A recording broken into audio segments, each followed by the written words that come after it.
छाड़ की वारदात को अंजाम दिया गया। चलिए बढ़ते हैं आगे और अब देखते हैं खबरों को विस्तार से। और बात सबसे पहले फिल्म पठान की। जी हां, पठान फिल्म का विरोध लगातार हो रहा है और विवादों का तूफान थमने का नाम नहीं ले रहा है। हालिया रिलीज हुई फिल्म के गाने बेशरम रंग को लेकर हर तरफ खूब बवाल मच रहा है। फिल्म के बायकॉट करने की भी मांग सोशल मीडिया से लेकर अब सड़क तक आ चुकी है। विवाद की सबसे बड़ी वजह है भगवा रंग की बिकनी में दीपिका का नजर आ जाना। इसे सनातन धर्म के अपमान से जोड़ा जा रहा है। इस सब के बीच स्वरा भास्कर ने शाहरुख और दीपिका को सपोर्ट किया है और कांग्रेस ने बायकॉट के इस तरीके को एंटी सोशल बताया है और साथ ही पूछा है कि फिर सेंसर बोर्ड किस लिए है, शिकायत करना है तो वहां करें। शाहरुख खान और दीपिका पादुकोण की अपकमिंग फिल्म पठान पर कंट्रोवर्सी का तूफान रफ्तार पकड़ता ही जा रहा है। अभी तक तो सिर्फ सोशल मीडिया और बयानों के जरिए फिल्म का विरोध किया जा रहा था, लेकिन अब बवाल सड़क तक आ चुका है। जबलपुर में करणी सेना ने भेड़ाघाट में होने वाली शाहरुख खान की फिल्म की रिटर्न टिकट की शूटिंग का विरोध किया। भेड़ाघाट में पुलिस के साथ करणी सेना के कार्यकर्ताओं की झड़प हुई। पठान के बेशरम रंग गाने के खिलाफ ये प्रदर्शन किया गया।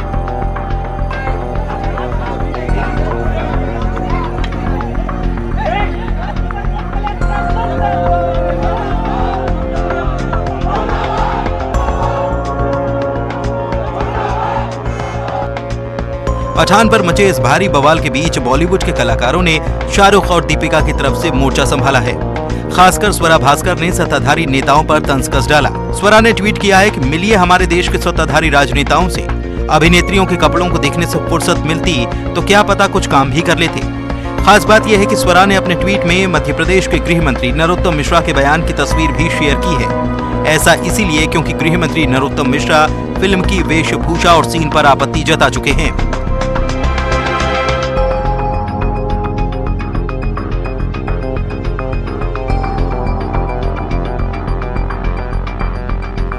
कांग्रेस को भी पठान का बायकॉट रास नहीं आ रहा।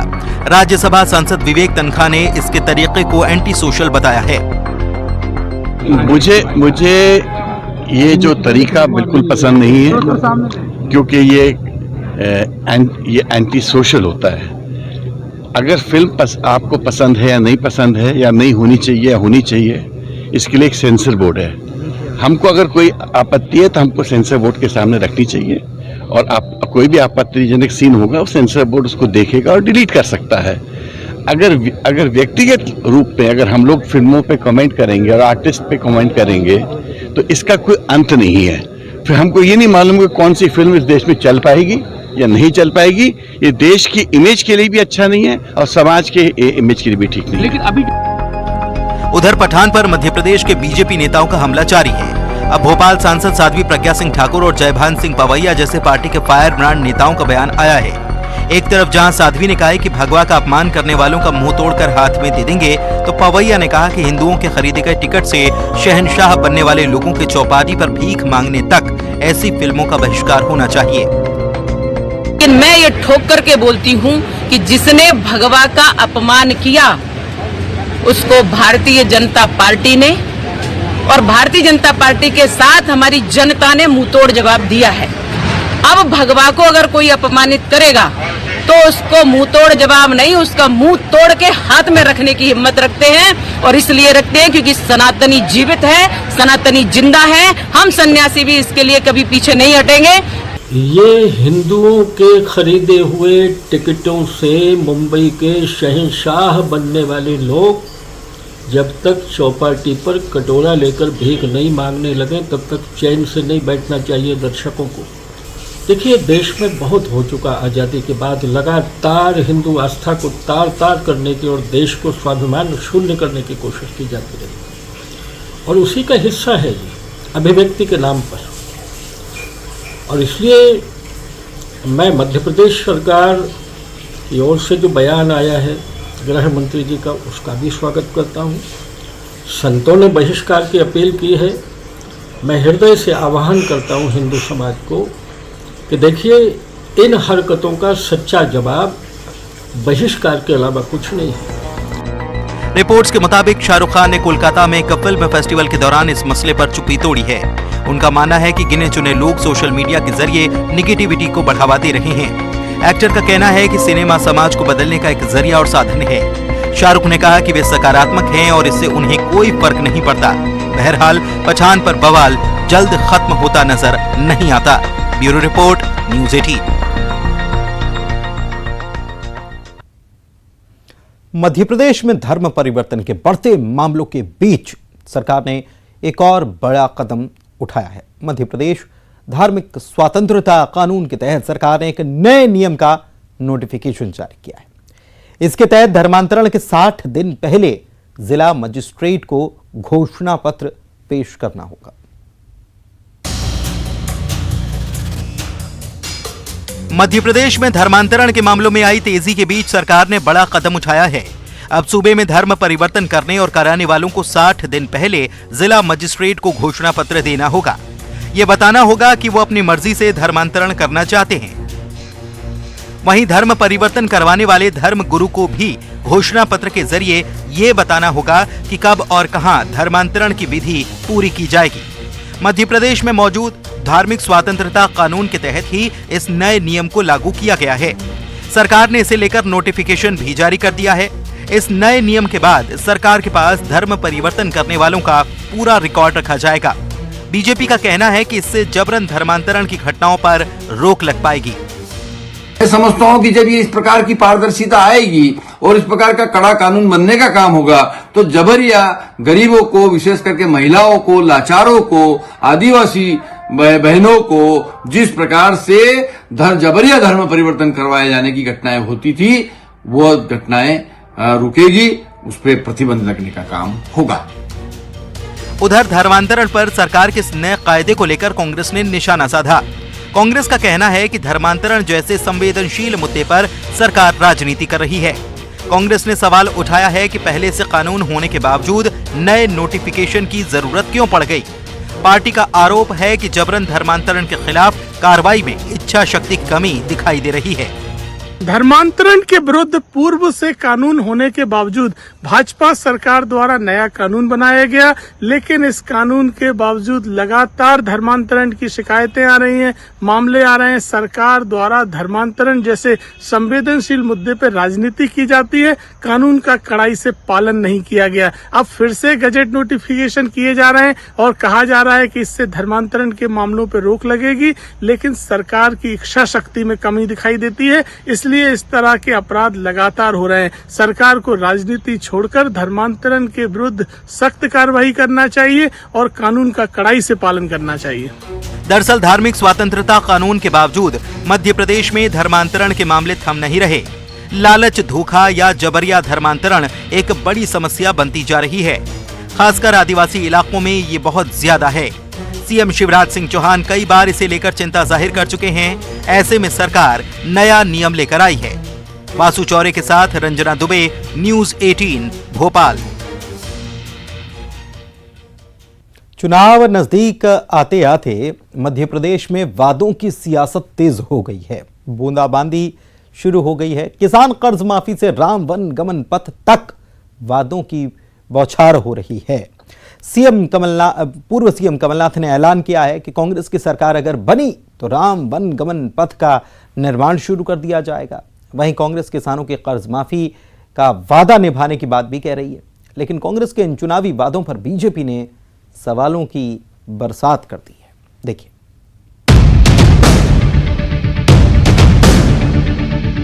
मध्य प्रदेश में 2023 का चुनावी अग्निपथ पार करने के बाद कांग्रेस न सिर्फ अन्नदाता का कर्ज माफ करेगी बल्कि राम पथ भी बनाएगी। जी हां, चुनावी सीजन में वादों की बरसात शुरू हो चुकी है।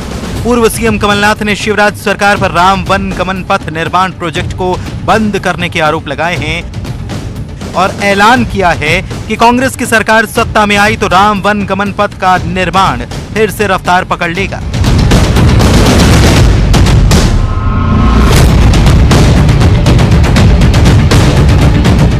कमलनाथ की घोषणा पर मंत्री विश्वास सारंग का पलटवार हुआ है। सारंग का दावा है कि बीजेपी सरकार ने राम वन गमन पथ के विकास की शुरुआत की थी, लेकिन कांग्रेस ने सत्ता में आने के बाद योजना को बंद कर दिया था। विश्वास सारंग ने कांग्रेस पर झूठ और फरेब की राजनीति करने के आरोप भी लगा डाले। आज उन्होंने राम वन गमन पथ मार्ग की बात की है, जो हमारा पहले से निर्णय है और 15 महीने की कांग्रेस की सरकार ने उसमें रोक लगाई।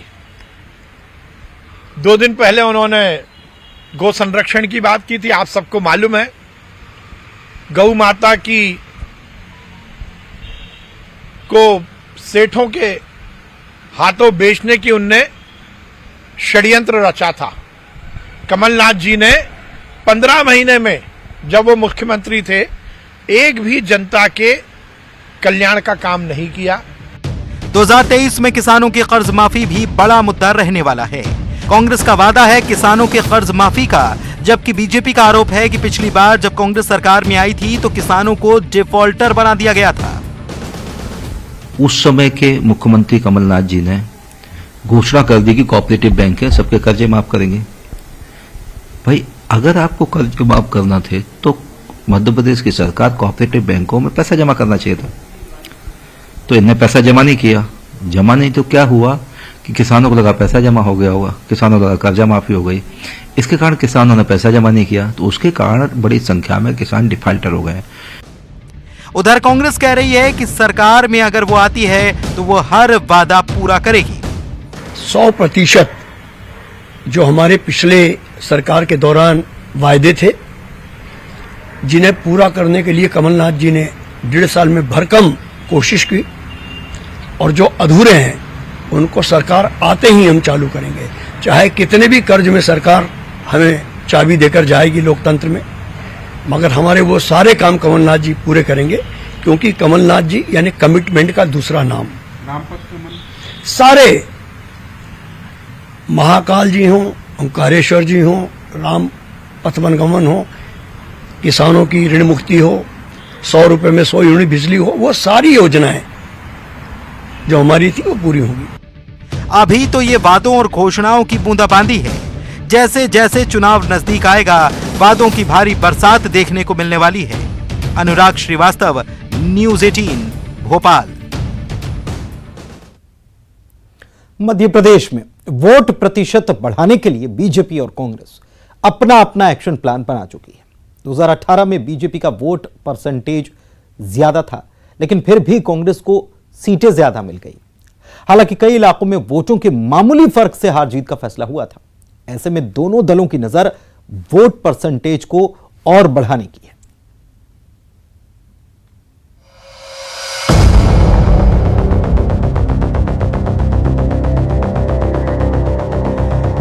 मध्य प्रदेश में अपना अपना वोट प्रतिशत बढ़ाने के लिए अभी से कवायद तेज हो चुकी है। बीजेपी और कांग्रेस ने वोट का परसेंटेज बढ़ाने के लिए एक्शन प्लान बना रखा है। दरअसल कई राज्यों के चुनावों में यह देखा गया कि वोट प्रतिशत में मामूली अंतर से भी सीटों का बड़ा अंतर हो सकता है।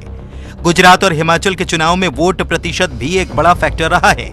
ऐसे में अब बीजेपी और कांग्रेस का प्लान मध्य प्रदेश में वोट शेयर बढ़ाने पर है, क्योंकि हम इस बात को जानते हैं कि लोगों में कहीं ना कहीं उत्साह और निरुत्साह वोटिंग को लेकर होता रहता है।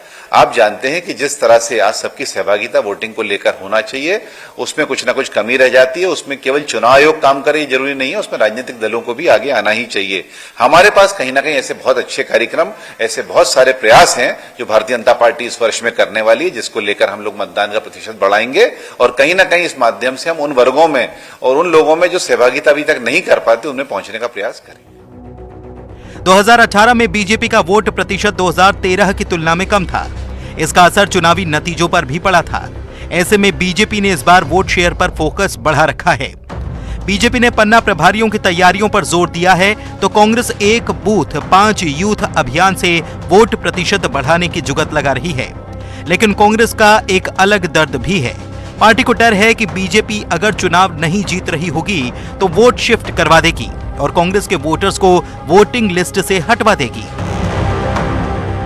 कि अगर वो चुनाव नहीं जीत रहे होंगे तो वोटों को शिफ्ट कर देते हैं। अगर वो चुनाव नहीं जीत रहे होंगे, कांग्रेस समर्थित वोटों को जो है चुनाव सूची में से हटवा देते हैं। BLO और ये सारे लोग किसके हैं? ये चुनाव आयोग के हैं, स्थानीय प्रशासन के लोग होते हैं। ये काम चल रहा है। और ये काम बार बार उठता है। आप बताइए कि जो नगर निगम के चुनाव हुए, इन चुनावों में जो है लाखों मतदाता इधर के उधर हो गए, और जैसे ही हल्ला उठा और जैसे ही जो है चुनाव आयुक्त ने भी हिदायत दी कि चुप रहो नहीं तो तुम ही निपटोगे। हालांकि दोनों दलों का कहना है कि उनका मकसद सिर्फ वोटिंग के लिए लोगों को जागरूक करना है, क्योंकि ये सिर्फ चुनाव आयोग की जिम्मेदारी नहीं बल्कि समाज और राजनीतिक दलों की भी जिम्मेदारी है। शैलेंद्र सिंह भदौरिया, न्यूज़ 18, भोपाल। वैसे कांग्रेस की तरफ से जो बीएलओ की बात की जा रही थी, भोपाल में आज ही 18 बीएलओ पर कार्रवाई कलेक्टर की तरफ से की गई है। दूसरी तरफ वोट शेयर की अगर बात की जाए तो वोट शेयर ने बहुत बड़ा खेल खड़ा कर दिया है। अगर गुजरात के हाल ही के नतीजे देखें तो बीजेपी का एक रणनीति काम कर रही थी कि 50% से ज्यादा वोट शेयर हासिल करना है, और गुजरात के जो नतीजे आए हैं वो बता भी रहे हैं कि बीजेपी ने उसमें कामयाबी पाई है। मध्य प्रदेश में भी इसी को लेकर तैयारी है। कांग्रेस भी अंदर खाने तैयारी कर रही है, लेकिन मध्य प्रदेश में बीजेपी का यह कहना है कि वो हाईटेक तरीके से तैयारी कर रही है, उसके पास पूरा ऑनलाइन डेटा है। अब ऐसे में देखना यह होगा कि इस वोट शेयर को बढ़ाने में कौन सबसे आगे निकल जाता है और फिर नतीजे क्या बताते हैं। बढ़ते हैं आगे और बात अगली खबर की करते हैं। आरक्षण, जी हां, आरक्षण पर रण बिछा हुआ है या रण का माहौल बना हुआ है छत्तीसगढ़ में अब भी। वैसे तो आपको बता दें कि आरक्षण के मामले को लेकर एक विशेष सत्र विधानसभा का बुलाया गया था, लेकिन वहां पर विधेयक पास हो जाने के बावजूद भी इस पर सियासत जारी है। राज्यपाल ने 14 दिन बीत जाने के बाद भी आरक्षण के विधानसभा से पारित प्रस्ताव पर हस्ताक्षर नहीं किए हैं। इस पर अब मुख्यमंत्री भूपेश बघेल की नाराजगी आई है। उन्होंने कहा कि राज्यपाल की ओर से पहले कहा गया कि वो फौरन दस्तखत कर देंगी, लेकिन स्टैंड बदला जा रहा है। इस बात पर उन्होंने आपत्ति दर्ज कराई कि विधानसभा से पारित किए जाने के बावजूद प्रस्ताव पर सवाल खड़े किए जा रहे हैं।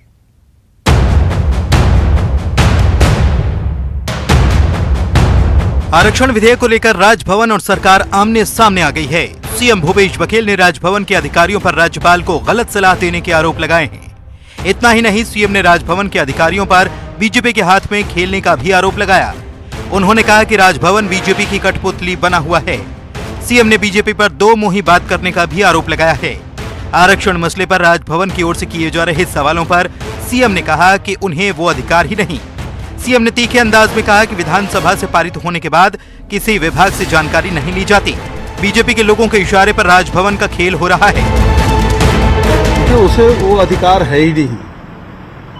उसको जो विधिक सलाहकार है वो गलत सलाह दे रहे हैं, और शुरू में जो बात हुई थी वो बिल्कुल ठीक हुई थी।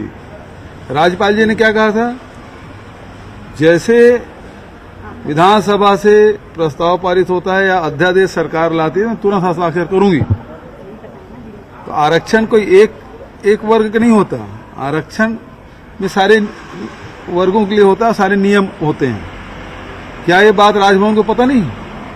और जब हो गया तो क्वेरी किससे कर रहे हैं? विधानसभा से बड़ा हो जाएगा कोई विभाग, तो विभागों से जानकारी ले रहे हैं। विधानसभा से कोई पारित होने के बाद विभागों से जानकारी नहीं ली जाती। उधर सीएम के बयान पर पूर्व सीएम डॉक्टर रमन सिंह का रिएक्शन आया है। उन्होंने कहा कि किसी भी राजनीतिक दल को राज्यपाल पर राजनीति नहीं करनी चाहिए। हर राज्य का गवर्नर फैसला लेने में सक्षम है। राजभवन हर निर्णय लेने में न छत्तीसगढ़ में बल्कि हिंदुस्तान की सभी राज्यपाल महोदय निर्णय लेने में सक्षम हो, और ऐसे ही व्यक्ति को राज्यपाल बनाया जाता है जो सक्षम हो। इसलिए इस प्रकार का आरोप लगाना, ये राज्यपाल के ऊपर राजनीति नहीं करनी चाहिए। इस प्रकार की राजनीति उचित नहीं मानता मैं। उधर छत्तीसगढ़ में आरक्षण के मसले पर सुप्रीम कोर्ट में सुनवाई टल गई है। सुप्रीम कोर्ट ने कहा है कि इस मामले में सरकार का पक्ष जानना भी जरूरी है। अब इस मामले की अगली सुनवाई 16 जनवरी को होगी। इस बीच सर्व अनुसूचित जाति समाज ने आरक्षण को लेकर मोर्चा खोल रखा है। अनुसूचित समाज 16% से घटकर 13% आरक्षण किए जाने का विरोध कर रहा है। दरअसल राज्यपाल अनुसुईया उइके आरक्षण संशोधन विधेयक पर साइन करने से हिचक रही हैं। उनका कहना है कि मैंने केवल आदिवासी वर्ग का आरक्षण बढ़ाने के लिए सरकार को विशेष सत्र बुलाने का सुझाव दिया था। उन्होंने सबका बढ़ा दिया। अब जब कोर्ट ने 58% आरक्षण को अवैधानिक कह दिया है, तो 76% आरक्षण का बचाव कैसे करेगी सरकार? फिलहाल राजभवन ने 10 सवालों की लिस्ट सरकार तक भेजी है, जिसके जवाब के बाद गवर्नर आगे का फैसला करेंगी। ममता लांजेवार के साथ अवधेश मिश्रा, न्यूज़ 18 रायपुर। और इसी के साथ इस बुलेटिन में इतना ही। नमस्कार।